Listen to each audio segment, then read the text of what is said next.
이스라엘 백성들이 그들의 영적 지도자인 사무엘과 함께 사무엘의 영도하에 미스바 광장에 모여서 자신들의 지난날의 죄를 참회하면서 미스바 영적 대각성 운동을 벌이게 되었습니다. 그런데 이 사실을 안 블레셋 군이 비무장으로 미스바 광장에 이스라엘 백성들이 모여 있다는 사실을 안 블레셋 군대가 그들을 공격하기 위해서 올라왔습니다. 하나님의 뜻대로 살려고 하는 곳에, 하나님의 뜻이 이루어지는 곳에 마귀는 역사합니다.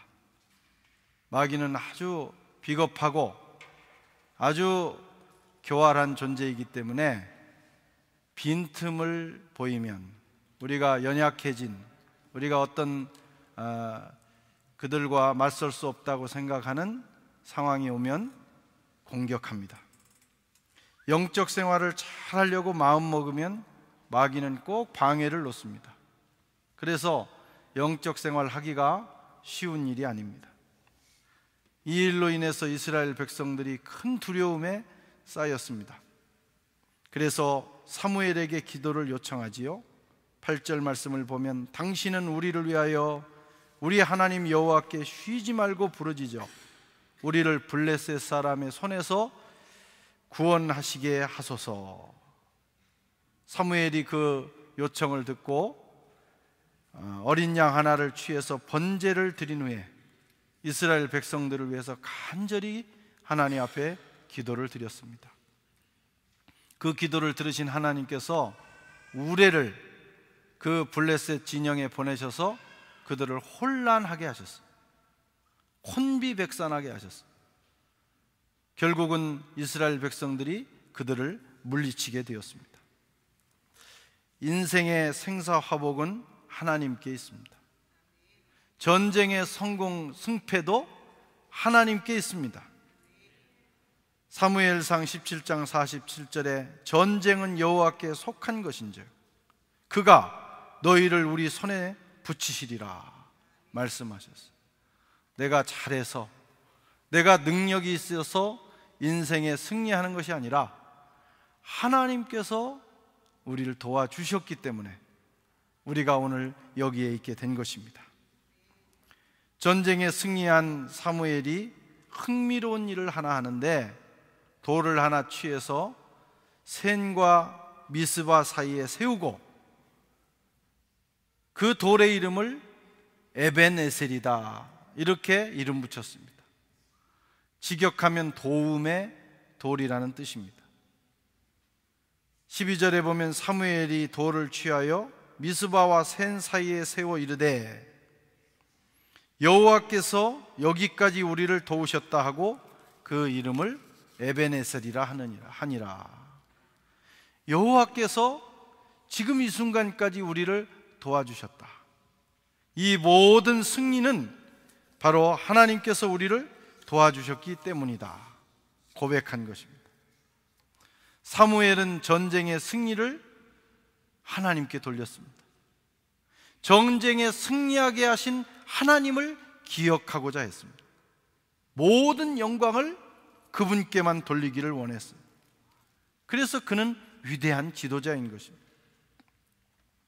사무엘은 전쟁의 승리에 도취되어 우쭐대는 그런 천한 지도자가 아니었습니다. 사무엘은 크고 작은 성취에 취해서 정신줄을 놓는, 교만해지는, 조금만 성공하면 그냥 자기가 잘난 것으로 알고 교만해지고 정신을 잃어버리는 세속의 지도자들과는 달랐습니다. 우리가 신앙생활을 하면서 영적인 사람이냐 육적인 사람이냐는 평가를 많이 합니다. 뭐가 영적인 것입니까? 환상을 보고 신령한 음성을 듣고 기적을 행하는 것이 영적인 것인가요? 그런 것이 없으면 육적인 사람입니까? 성경은 그렇게 말하지 않습니다. 누가 영적인 사람이냐? 모든 영광과 존귀를 그분께, 하나님께 돌릴 줄 아는 사람, 이 모든 내게 일어난 모든 일들이 하나님께서 도와주셔서 이루어진 것이다, 그것을 깨닫고 그 영광을 돌릴 줄 아는 사람이 영적인 사람. 육적인 사람은 성공과 성취의 원인과 결과가 내게 있단 말이에요. 내가 잘나서 그랬다, 그래서 모든 초점을 자기에게 두고 실패했을 때 자책하고 성공했을 때 우쭐하는 사람이 육적인 사람입니다. 여러분은 어떤 사람입니까? 한 해를 이제 마무리하면서 우리는 정말 영적인 사람으로 한 해를 마무리할 것이냐, 아니면 육적인 사람, 모든 중심이 자기에 있는 사람으로 마무리할 것인가? 우리는 선택해야 합니다. 우리 장로교회를 우리가 속하고 우리가 추구하는 신학 노선이 장로교회, 조금 더 넓게 말하면 개혁주의 신앙이라고 해요. 이 개혁주의 신앙은 루터가 종교개혁을 했지만 그 신앙을, 이 종교개혁을 완성한 사람은 장깔뱅입니다.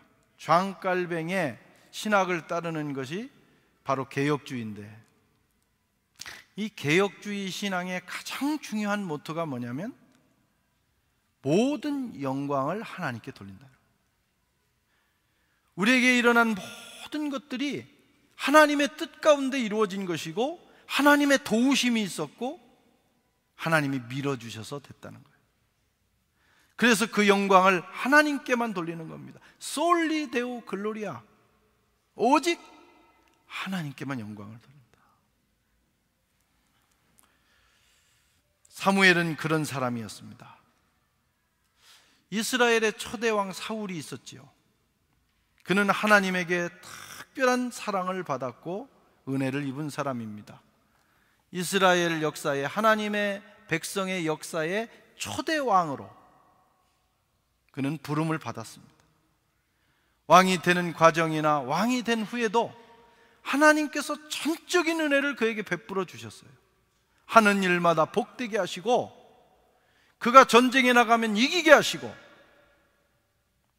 또 위대한 영적 스승을, 사무엘을 그에게 붙여주셔서 좋은 멘토와 함께 신앙생활, 또 나라를 다스리는 일을 하게 했습니다. 그런데 안타까운 것은 그 좋은 영적 스승이 있음에도 불구하고 그는 사무엘과는 정 다른 길을 선택한 것입니다. 사무엘은 에벤 에셀의 돌을 세웠지만 그는 자기 도취에 빠져버렸습니다. 처음에는 그도 겸손했어요. 출발이 좋았어요. 그런데 조금 잘 되고 나니까 정신줄을 놓은 거예요. 어느 날 아말렉과의 전쟁이 벌어졌습니다. 그것도 하나님이 도와주셔서 이겼어요. 그의 힘으로는 이길 수 없는 거예요. 하나님이 도와주셔서 이겼어요. 그러나 그는 어리석은 짓을 하고 말았습니다. 하나님의 말씀대로 행하지 않았어요. 교만해진 겁니다. 하나님의 말씀이 안 들리는 거예요. 못 들은 척하고, 때로는 거부감을 드러내고 눈을 치켜뜨고 정반대로 가는 거예요. 이게 교만해진 겁니다. 뿐만 아니라 그는 전쟁을 이기게 하신 하나님께 감사와 영광을 돌리지 않고 자기의 기념비를 세우고 말았어요. 내가 능력이 있어서 이긴 거라는 거예요. 물론 하나님이 조금 도와주셨겠지만 그거 다 내가 재수 좋아서 됐다는 거예요. 망하는 사람은 꼭 망할 짓만 합니다. 여러분, 축복받고 승리하는 사람을 보면 꼭 승리하게 생겼어요. 하는 걸 보면 환경이 아닙니다. 삶의 자세고 태도입니다. 근데 망하는 인간을 보면 꼭 망할 짓만 해요.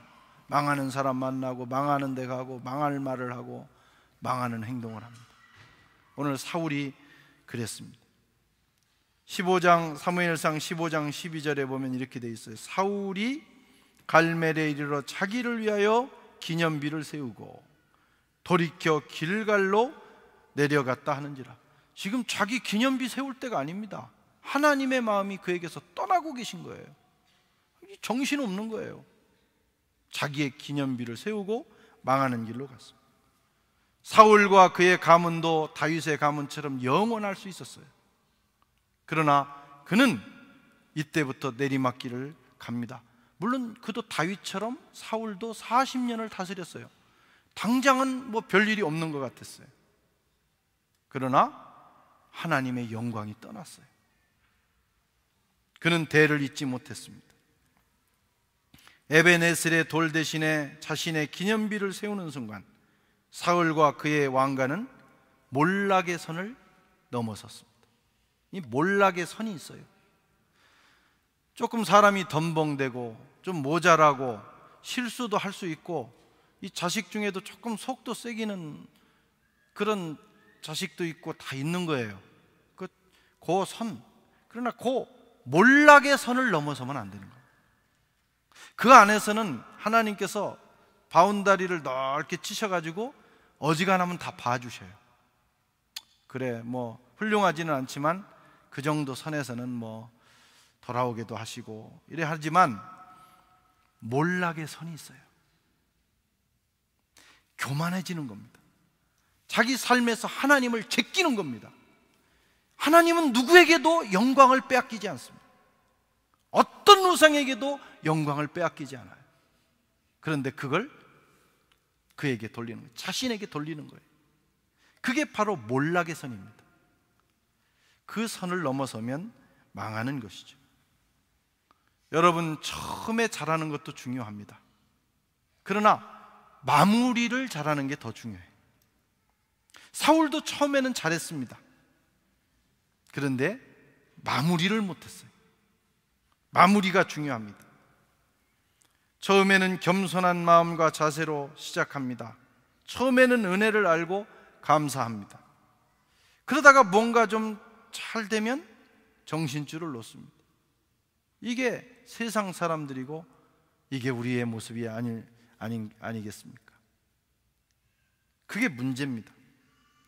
우리를 도우시고 인도하시고 축복하시는 하나님의 은혜, 그 하나님은 뒷전에 버리는 거예요. 어느 순간 그냥 하나님을 우리는 이용하고 말 뿐입니다.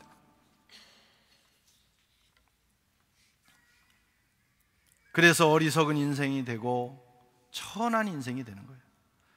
이 신앙 관계를 떠나서 사람 관계도 자기가 받은 은혜를 크든 작든 귀하게 알고 늘 그것을 마음에 새기면서 보은하는 인생은 참 보기에도 훌륭한 인생이고 존귀한 인생이 됩니다. 부모의 은혜, 이웃의 은혜, 스승의 은혜, 그 은혜를 늘 마음에 기억하는 사람은 참 그 인생이 존귀해요. 그런데 배은망덕, 은혜를 잃어버리고 마치 지가 잘나서 그런 것처럼 그렇게 인생을 살면 그 인생이 천한 인생이 되는 거예요. 성경은 이런 사람들을 은혜로 시작했다가 율법으로 마치는 사람, 은혜로, 하나님의 은혜로 시작했는데 구원받았고 지금 축복받았는데 율법으로 내가 잘해서 이렇게 됐다 생각하는 거예요. 성령으로 시작했다가 육체로 마치는 사람이다, 이렇게 말씀하고 있습니다. 우리는 어떤 사람입니까? 이 한 해 마지막 끝자락에 서서 어떤 사람이 될 것인가를 우리는 결정해야 합니다. 에벤에셀의 돌을 세우고 하나님의 은혜를 아는 존귀한 사람이 될 것인지, 아니면 자기의 기념비를 세우고 잘난 체 하면서 배은망덕한 천한 사람이 될 것인지.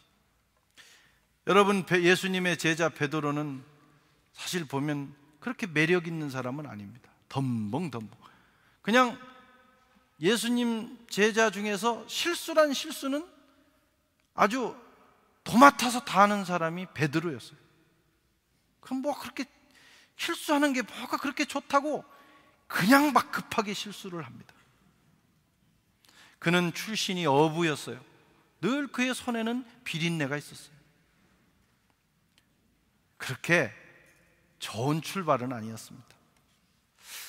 덤벙대고 성격에 여러 가지 문제가 있었어요. 그러나 그는 예수님의 수제자로서의 자리를 지켰어요.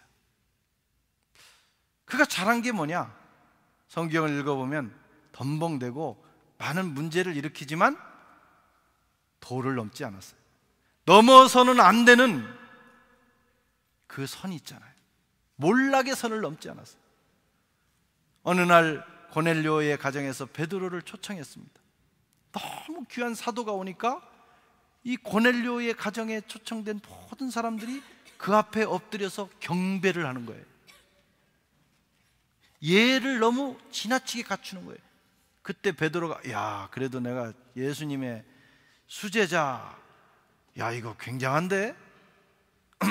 하고 받은 게 아닙니다. 그는 만류했습니다. 일어나시오. 나도 당신들과 똑같은 사람이에요. 이러지 맙시다.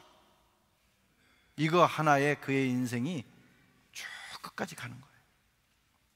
이걸 잘해야 합니다. 바울과 바나바도 마찬가지였어요. 그들이 루스드라 성에 가서 안진뱅이를 일으키자, 기적이 일어나자 그 지방에 있는 사람들이 야, 이건 신이다, 신. 그래가지고 바나바는 제우스 신이고 바울은 말을 잘하니까 헤르메스 신이다. 제사를 드리려고 채비를 하고 온 거예요. 그리고 신격화시키는 거예요. 이 사람이 이때 헷가닥할 수가 있어요. 이야, 이거 굉장한데? 그러고 그냥 받아버리는 거예요. 누가 뭐 보는 사람도 없고. 그때 이 두 사도는 자기의 옷을 찢었다 그랬어요. 여러분, 형제들이여, 이게 뭐 하는 짓입니까? 이거 하지 말라고 우리가 복음 전하는데 이러지 마시오. 우리도 당신과 똑같은 사람이요, 하나님께만 영광을 돌려야 됩니다. 이게 여러분 바울의 위대함이고 바나바의 위대함이었어요. 에베네셀은 인생과 역사의 갈림길입니다. 에베네셀을 세우는 사람과 자기의 기념비를 세우는 사람은 만날 수 없는 길을 걸어가는 것입니다. 우리는 2015년 끝자락에 서서 한 해를 진지하게 돌아봐야 합니다. 지난 한 해 동안 얼마나 많은 일들이 우리의 삶 속에, 이 특별히 프랑스 땅에, 유럽과 세계의 역사에 있었는지 몰라요. 좋은 일도 있었고 어렵고 힘든 일도 많이 있었습니다. 그런데 감사한 것은 그 일들을 넘고 넘어서 오늘 우리가 이 자리에 있어요. 우리가 테러 당하지 말라는 법이 어디 있습니까? 우리가 그 현장에 있을 수도 있었어요. 우리가 암에 걸리고 교통사고가 나서 죽고 또 수많은 사고를 당하지 말라는 법이 어디 있어요? 지금 우리가 여기 앉아 있는 것이 당연한 것이 아니고 기적이라는 사실을 아십니까? 우리는 지금 기적 가운데 오늘 이 자리에 앉아 있는 것입니다. 전능하신 하나님의 손이 우리를 붙들어 주시고 인도해 주셔서 여기까지 온 거예요. 은혜라, 이런 말씀이에요. 지금 우리가 그 생각을 하고 그 하나님께 감사하면서 감사의 예배를 올릴 때 우리는 에베네셀의 돌을 세우는 것입니다. 많은 사람들이 은혜를 당연한 것으로 알아요. 그래서 에베네셀의 돌을 세우지 못합니다. 이제 우리는 한 해를 마무리해야 합니다. 어떻게 하시겠습니까? 아유, 금년에는 진짜 내가 재수가 좋아요, 운이 좋아가지고 그냥 괜찮게 됐어요, 인생이. 여러분, 이렇게 말씀하시겠어요? 그래도 내가 실력이 꽤 괜찮은 사람이지, 금년에 이런저런 일들 잘 된 거 보면 그래도 나는 괜찮은 사람이야, 여러분 이렇게 생각하시겠어요? 참 금년에는 참 재수가 없었어. 이 일들이 이렇게 어려운 거 보니까. 여러분 이렇게 생각하시겠어요? 하나님이 도와주셔서, 하나님이 그 전능하신 손으로 내 인생을 붙들어 주셔서 여기까지 왔다, 이 고백을 할 수 없습니까? 어려운 일을 당한 분들도 있을 거예요. 다 잘 되는 게 아닙니다. 그리고 되게 어려운 일들을 당하면 그 어려운 일만 생각나요. 이게 사람의 마음입니다. 1년을 돌아보세요. 어려운 일도 있었지만 좋은 일이 더 많지 않았어요? 그렇지 않습니까?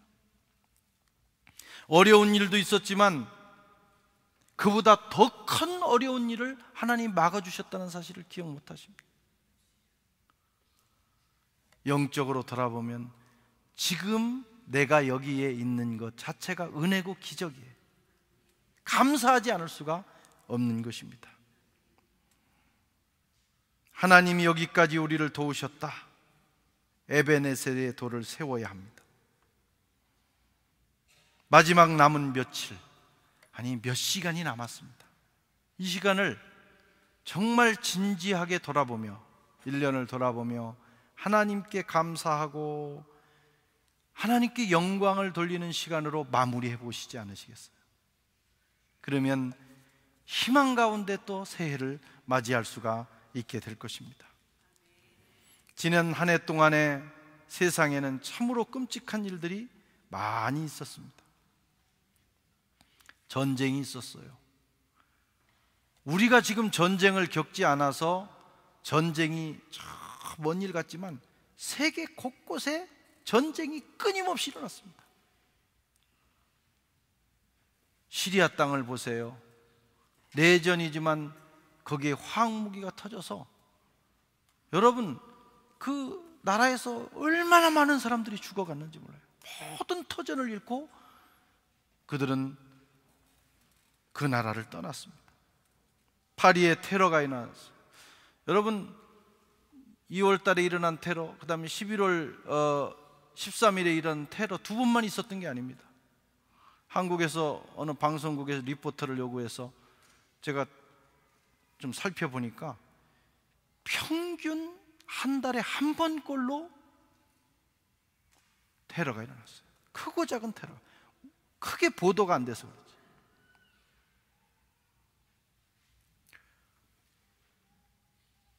파리가 안전하지 않습니다. 우리가 그 테러의 현장에 당연히 없었다고 생각하면 안 돼요. 그들은 당연히 거기 있었던 것도 아닙니다. 그 현장에 있지 않은 것이 기적이에요.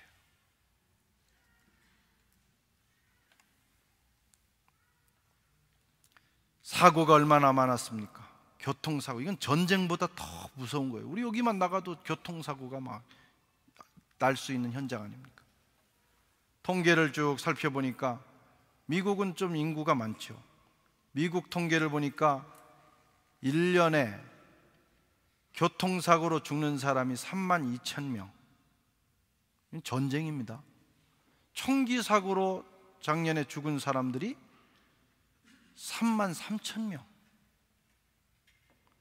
우리나라도 금년에는 조금 교통사고 사망자가 떨어졌는데 44,800명, 4만이 아니고 4,800명. 프랑스도 37,000명이, 아니 3,700명이 교통사고로 죽었어요. 이 전쟁 상황이에요. 교통사고 안 당하고 오늘 여기 있다는 것도 얼마나 감사한 일입니다. 아멘도 없으시네. 너무 당연하게 생각하는 거예요. 너무 당연한 거예요. 내가 지금 이렇게 건강하게 사는 건 너무 당연한 거예요. 어려운 일 당하는 게 웃기는 거예요. 그렇게 생각하면 안 됩니다. 전쟁터에서 총알 안 맞은 게 기적인 거예요. IS와 그 테러리스트들이 곳곳에 잠복해 있어요. 오늘 내가 살아있는 것이 기적인 줄로 믿습니다.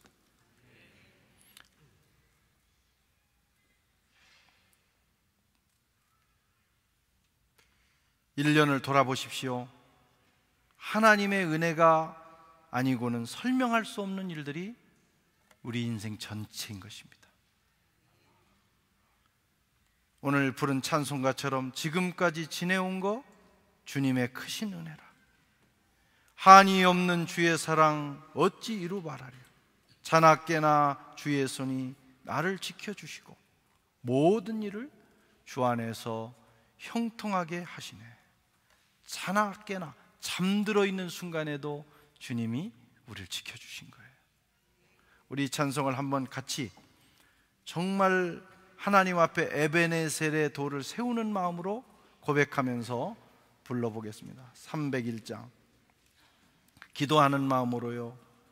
우리가 돌을 세운다고 그 돌이 아니라 내 마음에 감사의 돌을 세워야 하는 것입니다.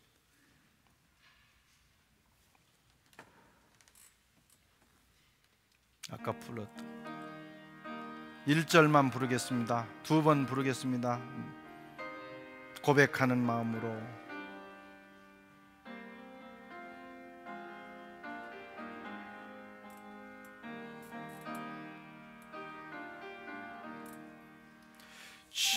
지금까지 지내온 것 주의 크신 은혜라. 한이 없는 주의 사랑 어찌로 말하랴. 자나깨나 주의 손이 항상 살펴주시고 모든 일을 주 안에서 형통하게 하. 다시 한번 부르시게. 눈을 감으시고 부르십시오. 까지 지내온 것 주의 크신 은혜라. 한이 없는 주의 사랑 한이 없는 주의 사랑 어찌로 말하랴. 자나깨나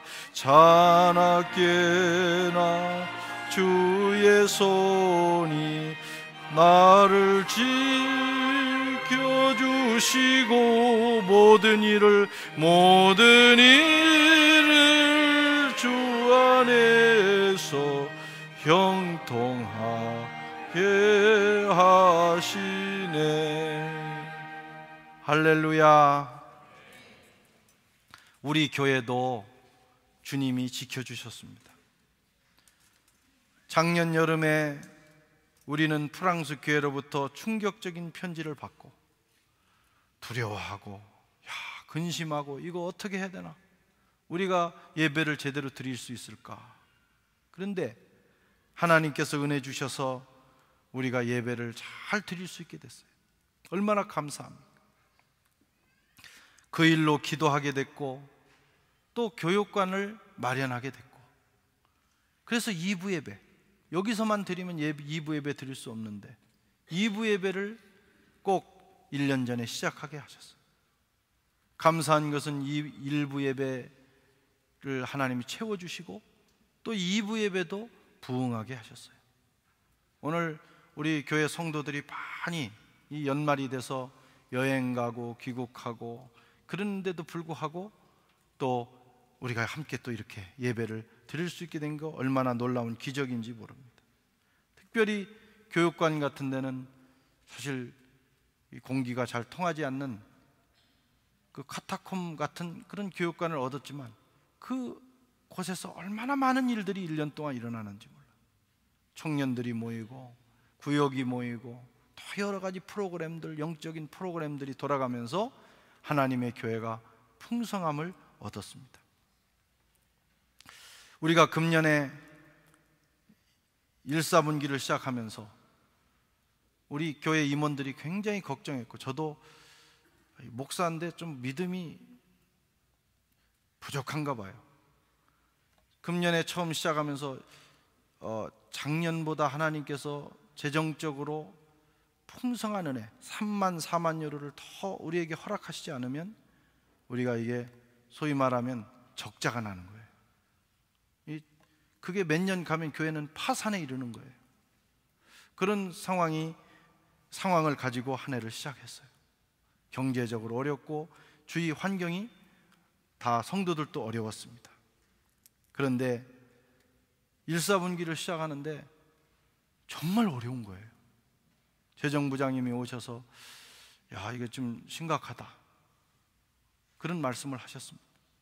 그런데 한 해를 마무리하면서 정말 기적이 일어났어요. 하나님께서 그 어느 때보다도 풍성하게 우리 교회를 채워주셨어요. 풍성한 마무리를 허락해요. 이건 기적이 아니면 설명할 수 없는 일들입니다. 저는 생각하기를 하나님의 교회는 하나님이 세우실 뿐만 아니라 하나님이 자라게 하시고 하나님이 책임지시는 곳이다, 그것을 깨닫게 되었습니다. 여러분 교회뿐만 아니라 여러분들의 삶을 한번 살펴보십시오. 얼마나 많은 은혜가 있었는지. 사람은 자꾸 어려웠던 일만 생각합니다. 그러나 어려웠던 일은 조금이에요. 여러분의 인생에 하나님의 은혜가 구석구석 들어있습니다. 가정과 사업과 직장과 학업, 하나님의 은혜로 여기까지 온 거예요. 그것을 볼 수 있는 눈이 저와 여러분들에게 있기를 바랍니다. 하나님이 어려움을 막아주시고 하나님이 보이지 않는 손으로 우리를 지켜주셨기 때문에 여기까지 오게 된 것입니다. 이제 2015년 마무리해야 되겠습니다. 얼마 남지 않은 시간 동안 한번 들떠 있지 마시고 여기저기 너무 파티에 다니지 마시고 조용히 펜을 들고 한번 1년을 결산해 보세요. 하나님이 베풀어 주셨던 은혜들을 한번 A4 용지 하나에라도 적어 보시고 하나님 앞에 감사의 편지 한 장 써보세요. 얼마나 아름다운 한 해의 마무리가 될지 모릅니다. 그런 역사가 저와 여러분들에게 있기를 주의 이름으로 축원합니다.